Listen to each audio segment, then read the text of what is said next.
600 वर्षाचे दुप्पटांचं होते. आणि हे पहिलंही आहे, यदा यदा ही धर्मस्य. ज्यावेळेस अत्याचार चालला त्यावेळेस छत्रपती शिवाजी महाराजांच्या अवतरणात रह गई वेद विद्या, रह गई गीता पोथी, एक शिवाजी नहीं आते थे तो सबकी सुनता होती थी.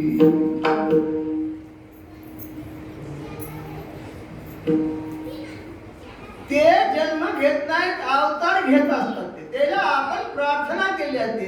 तुम्ही म्हणाल कलियुगात आम्ही कोणाला प्रार्थना, तुमचं अंतःकरण सगळ्याचं वाटत होतं की तिथे ते इमारत व्हावी.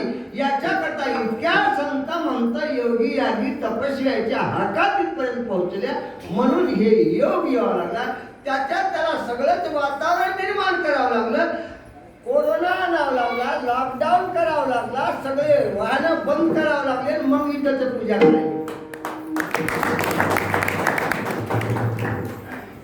सगळं चालू असलं तर बंद करणारे काही कमी होते काय? होते. भगवान की इच्छे से होता है. भगवान कभी किसी का ही बुरा नहीं करता, वो भला ही करता है. भला बुरा होता है अपने प्रारब्ध से ही होता है. कोणाचं टंगडं मोडल, कोणाचा हात मोडल, कोणी कोणाच्या कोरोना मध्ये जाईल, कोणी आंधळ होईल, ते त्याच्या प्रारब्धानं होईल. देव त्या कोणालाच काही करत नाही. उन्होंने वेद के पहले ही श्लोक लिए वाला है, फल तुम्हारे जैसे मन से होना चाहिए तो तुम्हारा आचरण हमारे दिल से होना चाहिए. और फल हमारे दिल से होना चाहिए तो आचरण तुम कैसा भी कर लो, हम फल दे देंगे. कड़वा होगा, मीठा होगा, कैसा होगा वैसा ही होगा. भोग नहीं पड़ेगा.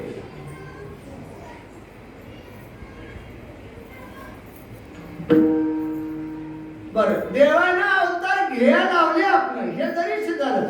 संतांना अवतार घेतात ते, त्याला कोणी घ्यायला येत नाही. बुडत हे जग न देखवे,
ते इथं आलो म्हणतात. कहाला आलो म्हणलं त्याचेही प्रमाण ते देतात. आम्ही वैकुंठ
घालण्याकरता आले. देवाचे रस्ते नाही, देवाचे रस्ते त्यांना आवडले. झाडू संतांचे मार्ग आडराणी भरलं जो चित्ताचा भाव साच सेवे. हा आपणाला जन्म लादल्या गेलाय. आपलं प्रारब्ध कसं होतं तसं त्याच्या पुण्यानं संतती संपत्ती मिळाली. हे आपल्या प्रारब्धानं मिळाली. हेवा करू नये. एकाच मायबापाच्या पोटचा असतं तर एक डॉक्टर झाले, एक शेतकरी आहे, एक भीक मागाले. त्याचं प्रारब्ध अन्न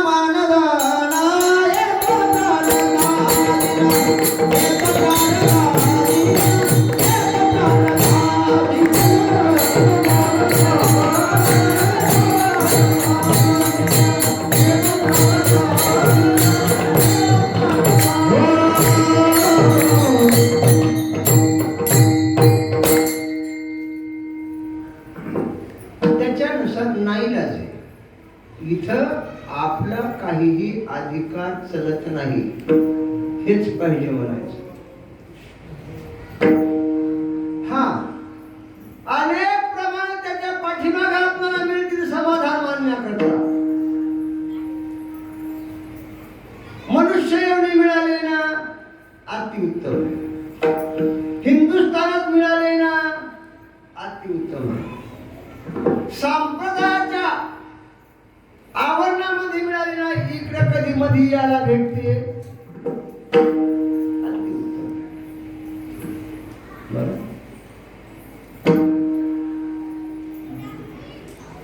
म्हणून लादलेल्या जीवानं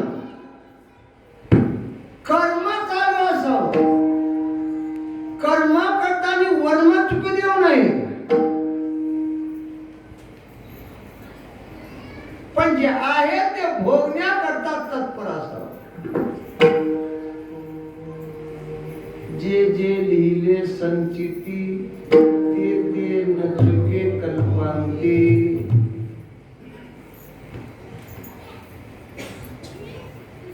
बर प्रारब्ध हे भोग आहे. बरं प्रारब्ध कोण केले? आदल्या जन्मीची अगोदरची केलेली भाकरी आपलीच आहे. दुसरी केले कर्म झाले तेची भोगाले. उपजले मेले आयुष्य किती याचा अंत नाही. आज लावलेलं पीक काही दिवसानं उगवते, काही दिवसानं जवानी देते, काही दिवसानं त्याला कणीस येते. ते तुमच्या पदरात पडते. काय लावायचे ते लावा.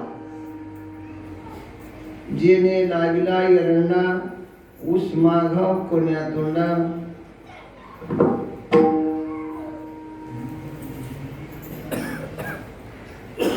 तुका म्हणे आता देवा का रुसावे मनासे पुसावे काय केले.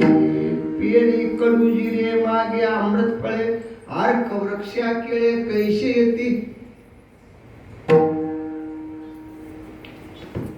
म्हणून एक प्रकृतीमध्ये राहायचे. प्रकृतीच्या अधीन राहायचे. नाही लाजे प्रकृतीची आपल्या हातचे नाही. प्रकृतीत राहून प्रकृतीच्या अधीन, परिस्थितीच्या अधीन. पुष्कळ लांब जाटले पण वाहन नाही. परिस्थिती या जीवनाच्या चाकोरीमध्ये पहा किती क्षेत्र होतं. संतांच्या नजरेनं पहा, त्याच्या इतिहासात पहा, त्याच्या प्रकृतीच्या परिस्थितीचा, त्याच्या अवस्थेचा अभ्यास करा. बरं या वातावरणात असून सुद्धा एक ब्रह्म म्हणजे जीव कार्यापुरता येथा आलेला प्रवासी आहे. ते शरीर रूपी पिंजरा किंवा रथ हे त्याचं वाहन. या दोघांच्या सहकार्यानं तुम्ही प्रपंच करा, परमार्थ करा, चोऱ्या करा, तीर्थ करा, भजन करा, काय करायचे ते करा. पण कार्य करण्याकरता दोघं पाहिजे. भजन करायला प्रकृती पाहिजेच आणि चोरी करायला प्रकृती पाहिजेच. हे जीव निघून गेल्यावर याच्याने भजनही होत नाही. बर, या दोघाला यद कदाचित आम्हाला परमार्थात वाढायचं असलं तर एक ज्ञान पाहिजे, आचरणाकरता भक्ती पाहिजे आणि वावरण्याकरता वैराग्य पाहिजे. ज्ञान नसलं या दोन्हीचा उपयोग नाही. पुष्कळ भक्ती करायला आम्ही आणि वैराग्य नसलं भक्तीचा उपयोग नाही. बरं, ज्ञान भक्ती वैराग्य टिकविण्याकरता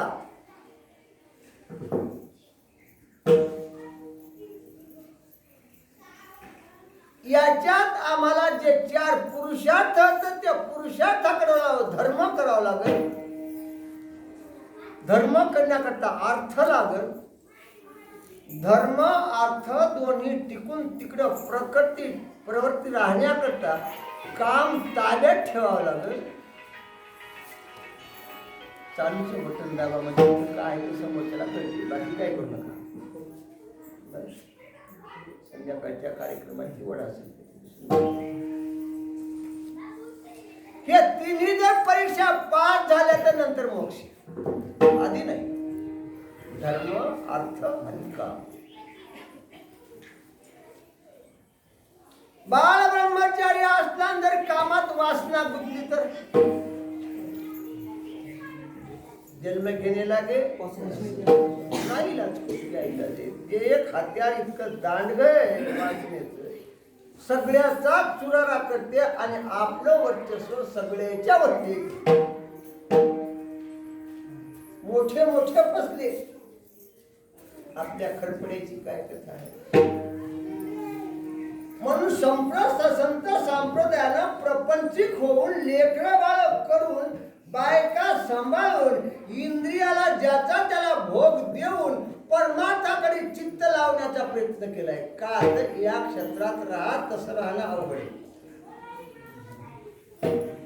किल्ल्यातून संरक्षण हा एकच व्हावे. सगळ्या इंद्रियाचा उपभोग ज्याचा त्याला व्हावा, त्याच्याशिवाय जीवन नाही. जीवनाला मायाच पाहिजे. भूक लागणे एक माया आहे, अन्नावर वासना जाणे एक माया आहे, मागून घेऊन जेवण करणं हे एक मायेचाच प्रकार आहे. त्याच्याशिवाय तृप्ती नाही.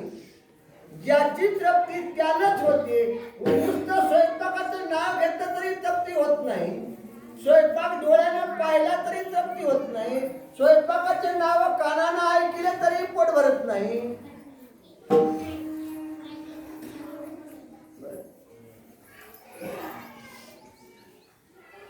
हा, हे असावी, तृप्ती असावी, पण तृप्तीची आसक्ती नसावी.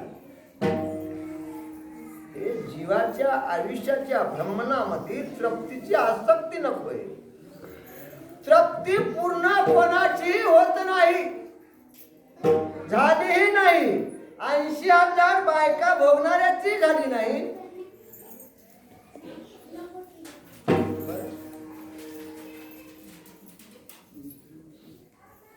अतृप्त हे जळकं जीवन एक समाधानानं शांत. तृप्ती भोगीत भोगीत त्याचे फल भोगावं. फल भोगीत भोगीत योग्य अयोग्य हे निवडण्याकरता अध्यात्मात यावं. ग्रंथ, पुराण, शास्त्र, कीर्तन, संत संग, सत्संग याच्याकडे खेचाव्या जीवाला, प्रकृतीला. बरं, परमार्थ किंवा उद्धाराचा मार्ग जीवानं होईल की देहानं होईल? जीवानं होते. जीवाला ओढ असावी. जिथं जिथं जीवानं ओढ घेतली तिथं तिथं आज ना उद्या